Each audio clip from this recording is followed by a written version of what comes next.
arrived at the house, and at first glance it seemed empty. A shame. Xandrie sighed and tiptoed away, silently turning her heels. Not silently enough, it would seem. "Dragon scale!" she cursed, finding a long curved dagger pointing right at her chin. "So here is our little spy." The voice, and the weapon, belonged to the most beautiful man she'd ever seen. That wasn't saying much, as she'd never left the Var. Their men were known for the love of ale, not their grace and refinement. The man, or rather the elf, had short dark hair, which wasn't typical of their race. One of his pointed ears was adorned by a sapphire, the same exact blue as his eyes. He smiled, which shouldn't be allowed, because her usually steady knees gave out and put the sword back in its sheath. "Don't be too hasty," another voice pitched in, coming from above her head. Xandrie looked up, and a short laugh escaped her lips. Never mind the first elf. The platinum-blonde, long-haired one, perched on a large branch above, ought to have been painted by the finest master. "She may still be an enemy." "It's just a girl, Argon. A girl with a mouth, and you've just given her my name."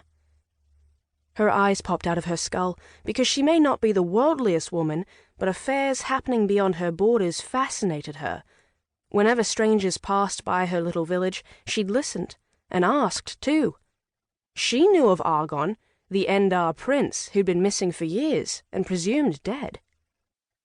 Holy smoking dragonfire! They were going to slit her throat.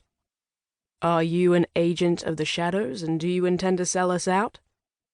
She shook her head vehemently and replied, "No," for good measure. "See, she's fine." The blonde-haired prince rolled his eyes.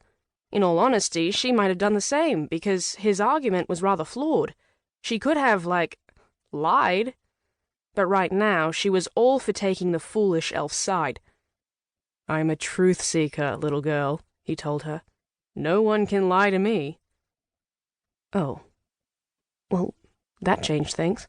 Although she didn't think there was any truth-seeker alive, not since... And the penny drops. The last truth-seeker had been Turin of Arran, and the man was very much supposed to be dead. He had been killed before her time, and that was the whole reason behind the war that had plagued their kingdoms.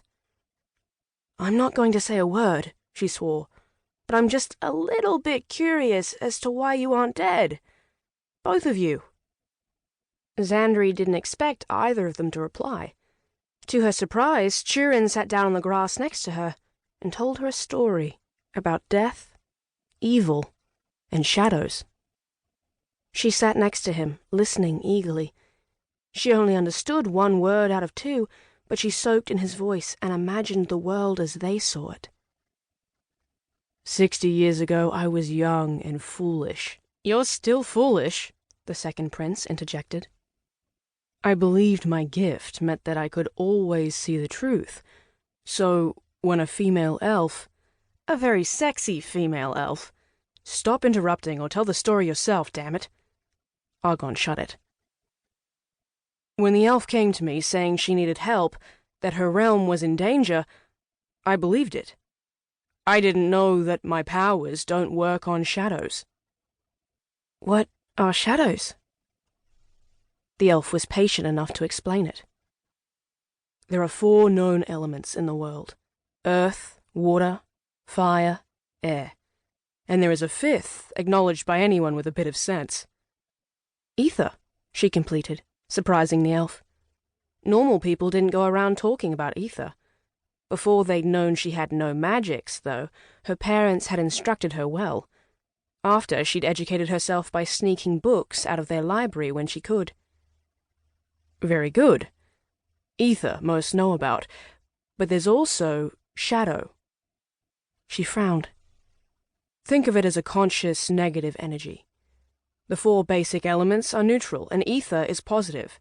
Shadow thrives when the world is in despair. War, violence feeds it. And just like there are some individuals infused with ether, shadow penetrates certain people." That was rather creepy. "So you're saying that this elf was an agent of evil?"